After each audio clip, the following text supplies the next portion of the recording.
जय श्री कृष्णा। राधे राधे। आइए सुनते हैं निर्जला एकादशी व्रत कथा, पूजन विधि एवं महत्व। निर्जला एकादशी 31 मई बुधवार को है। इस एकादशी का व्रत करने से सभी कष्टों से मुक्ति मिलती है। इस दिन जरूरतमंद लोगों को दान पुण्य करने का विशेष महत्व होता है। भगवान विष्णु ने जन कल्याण के लिए अपने शरीर से पुरुषोत्तम मास की एकादशियों सहित कुल 26 एकादशियों को उत्पन्न किया। इनमें ज्येष्ठ माह की एकादशी सब पापों का हरण करने और समस्त मनोकामनाओं को पूर्ण करने वाली है। इस एकादशी को निर्जला एकादशी, भीम एकादशी या पांडव एकादशी के नाम से जाना जाता है। इस साल यह एकादशी 31 मई बुधवार को है। इस एकादशी का व्रत करने से सभी कष्टों से मुक्ति मिलती है। इस दिन जरूरतमंद लोगों को दान पुण्य करने का विशेष महत्व होता है। यह व्रत मन को संयम सिखाता है और शरीर को नई ऊर्जा देता है। इस व्रत को लेकर धार्मिक मान्यता यह है कि यदि आप पूरे साल एक भी एकादशी का व्रत नहीं करते हैं और निर्जला एकादशी का व्रत करते हैं तो आपको संपूर्ण एकादशियों का फल स्वतः ही प्राप्त हो जाता है और भगवान विष्णु की कृपा प्राप्त होती है। निर्जला यानी यह व्रत बिना जल ग्रहण किए और उपवास रखकर किया जाता है। इसलिए यह व्रत कठिन तप और साधना की समान महत्व रखता है। इस व्रत के प्रभाव से प्राणी जीवन मरण के बंधन से मुक्त होकर मोक्ष को प्राप्त करता है। निर्जला एकादशी के इस महान व्रत को देवव्रत भी कहा जाता है, क्योंकि सभी देवता, दानव, नाग, यक्ष, गंधर्व, किन्नर, नवग्रह आदि अपनी रक्षा और जगत के पालनहार श्री हरि की कृपा प्राप्त करने के लिए एकादशी का व्रत करते हैं। पौराणिक मान्यता के अनुसार इस एकादशी में ब्रह्म हत्या सहित समस्त पापों का शमन करने की शक्ति होती है। इस दिन मन, कर्म, वचन द्वारा किसी भी प्रकार का पाप कर्म करने से बचने का प्रयास करना चाहिए। साथ ही तामसिक आहार, परनिंदा एवं दूसरों का अपमान से भी दूर रहना चाहिए। भक्ति पूर्वक इस व्रत को करने से व्रती को करोड़ों गायों को दान करने के समान फल प्राप्त होता है। इस एकादशी पर गंगा आदि पवित्र नदियों में स्नान और भगवान विष्णु के पूजन का विशेष महत्व है। इस दिन श्री हरि को प्रिय तुलसी की मंजरी तथा पीला चंदन, रोली, अक्षत, पीले पुष्प, ऋतुफल एवं धूप दीप मिश्री आदि से भगवान दामोदर का भक्ति भाव से पूजन करना चाहिए। पीताम्बरधारी भगवान विष्णु का विधिवत पूजन के बाद ओम नमो भगवती वासुदेवाय का जाप करना सौभाग्य में वृद्धि करता है।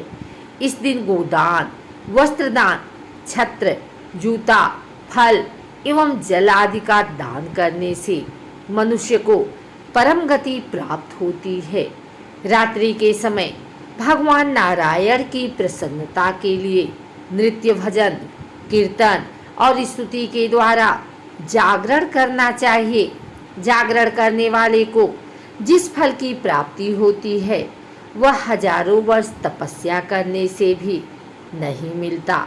द्वादशी के दिन सूर्योदय के बाद विधि पूर्वक ब्राह्मण को भोजन करवाकर एवं दक्षिणा देकर तत्पश्चात अन्न व जल ग्रहण करें।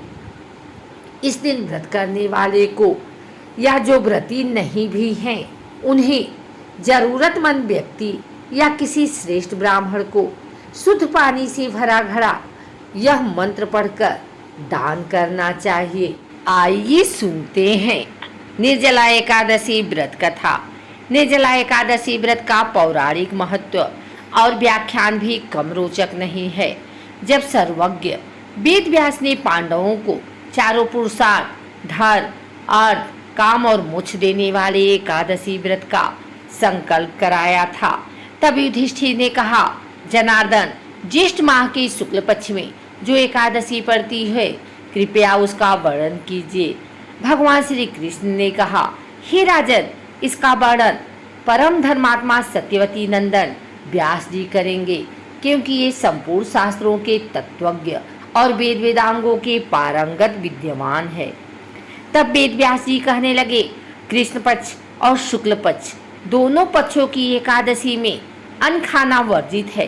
द्वादशी के दिन स्नान करके पवित्र हों और फूलों से भगवान केशव की पूजा करें। फिर नित्य कर्म समाप्त होने के पश्चात पहले ब्राह्मणों को भोजन देकर अंत में स्वयं भोजन करें। यह सुनकर भीमसेन बोले, परम बुद्धिमान पितामह, मेरी उत्तम बात सुनिए। राजा युधिष्ठिर, माता कुंती, द्रौपदी, अर्जुन, नकुल और सहदेव एकादशी को कभी भोजन नहीं करते तथा मुझसे भी हमेशा यही कहते हैं कि भीमसेन, एकादशी को तुम भी न खाया करो। परंतु मैं उन लोगों से यही कहता हूँ कि मुझसे भूख नहीं सही जाएगी। भीमसेन की बात सुनकर व्यास जी ने कहा, यदि तुम नरक को दूषित समझते हो और तुम्हें स्वर्गलोक की प्राप्ति अभिष्ट है और तो दोनों पक्षों की एकादशियों के दिन भोजन नहीं करना चाहिए। भीमसेन बोले, महाबुद्धिमान पितामह, मैं आपके सामने सच कहता हूँ, मुझसे एक बार भोजन करके भी व्रत नहीं किया जा सकता, तो फिर उपवास करके मैं कैसे रह सकता हूँ। मेरे उदर में वृत्त नामक अग्नि सदा प्रज्वलित रहती है, अतः जब मैं बहुत अधिक खाता हूँ तभी यह शांत होती है। इसलिए महामुनि, मैं पूरे वर्ष भर में केवल एक ही उपवास कर सकता हूँ, जिससे स्वर्ग की प्राप्ति सुलभ हो तथा जिसके करने से मैं कल्याण का भागी हो सकूं। ऐसा कोई एक व्रत निश्चय करके बताइए, मैं उसका यथोचित रूप से पालन करूंगा। व्यास जी ने कहा, भीम, ज्येष्ठ मास में सूर्य वृष राशि पर हो या मिथुन राशि पर शुक्ल पक्ष में जो एकादशी हो, उसका यत्न पूर्वक निर्जल व्रत करो। केवल कुल्ला या आचमन करने के लिए मुख में जल डाल सकते हो, उसको छोड़कर किसी प्रकार का जल विद्यमान पुरुष मुख में न डाले, अन्यथा व्रत भंग हो जाता है। एकादशी को सूर्योदय से लेकर दूसरे दिन के सूर्योदय तक मनुष्य जल का त्याग करे तो यह व्रत पूर्ण होता है। तदंतर द्वादशी को प्रभात काल में स्नान करके ब्राह्मणों को विधि पूर्वक जल और स्वर्ण का दान करे। इस प्रकार सब कार्य पूरा करके जितेंद्रिय पुरुष ब्राह्मणों के साथ भोजन करे। वर्ष भर में जितनी एकादशियां होती हैं, उन सब का फल निर्जला एकादशी के पालन मात्र से मनुष्य प्राप्त कर लेता है। इसमें तनिक भी कोई संदेह नहीं है। शंख, चक्र और गदा धारण करने वाले भगवान केशव ने मुझसे कहा था कि यदि मानव सबको छोड़कर एकमात्र मेरी शरण में आ जाए और एकादशी को निराहार रहे तो वह सब पापों से छूट जाता है। एकादशी व्रत करने वाले पुरुष के पास विशालकाय विकराल आकृति और काले रंग वाले दंड पासधारी भयंकर यमदूत नहीं जाते। अंतकाल में पीताम्बरधारी सौम्य स्वभाव वाले, हाथ में सुदर्शन धारण करने वाले और मन के समान वेगशाली विष्णुदूत आखिर इस वैष्णव पुरुष को भगवान विष्णु के धाम में ले जाते हैं। अतः निर्जला एकादशी को पूरी यत्न करके उपवास और श्री हरि का पूजन करो। स्त्री हो या पुरुष, यदि उसने मेरु पर्वत के बराबर भी महान पाप किया हो तो वह सब इस एकादशी व्रत के प्रभाव से भस्म हो जाता है। जो मनुष्य उस दिन जल के नियम का पालन करता है वह पुण्य का भागी होता है। उसे एक एक प्रहर में कोटि कोटि स्वर्ण मुद्रा दान करने का फल प्राप्त होता सुना गया है। मनुष्य निर्जला एकादशी के दिन स्नान, दान, जप, होम आदि जो कुछ भी करता है वह सब अक्षय होता है। यह भगवान श्री कृष्ण का कथन है। निर्जला एकादशी को विधि पूर्वक उत्तम रीति से उपवास करके मानव वैष्णव पद को प्राप्त कर लेता है। जो मनुष्य एकादशी के दिन अन्न खाता है वह पाप का भोजन करता है। इस लोक में वह चांडाल के समान है और मरने पर दुर्गति को प्राप्त होता है। जो ज्येष्ठ के शुक्ल पक्ष में एकादशी को उपवास करके दान करेंगे वे परम पद को प्राप्त होंगे। जिन्होंने एकादशी को उपवास किया है वे ब्रह्म हत्यारे, शराबी, चोर तथा गुरुद्रोही होने पर भी सब पातकों से मुक्त हो जाते हैं। कुंती नंदन, निर्जला एकादशी के दिन श्रद्धालु स्त्री पुरुषों के लिए जो विशेष दान और कर्तव्य विहित है उन्हें सुनो। उस दिन जल में शयन करने वाले भगवान विष्णु का पूजन और जलमय धेनु का दान करना चाहिए अथवा प्रत्यक्ष धेनु या घृतमय धेनु का दान उचित है।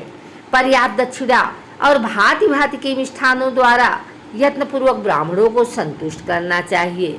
ऐसा करने से ब्राह्मण अवश्य संतुष्ट होते हैं और उनके संतुष्ट होने पर श्री हरि मोक्ष प्रदान करते हैं। जिन्होंने सम, दम और दान में प्रवृत्त हो श्री हरि की पूजा और रात्रि में जागरण करते हुए इस निर्जला एकादशी का व्रत किया है, उन्होंने अपने साथ ही बीती हुई 100 पीढ़ियों को और आने वाली 100 पीढ़ियों को भगवान वासुदेव के परम धाम में पहुंचा दिया है। निर्जला एकादशी के दिन अन्न, वस्त्र, गौ, जल, सैया, सुंदर आसन, कमंडल तथा छाता दान करने चाहिए।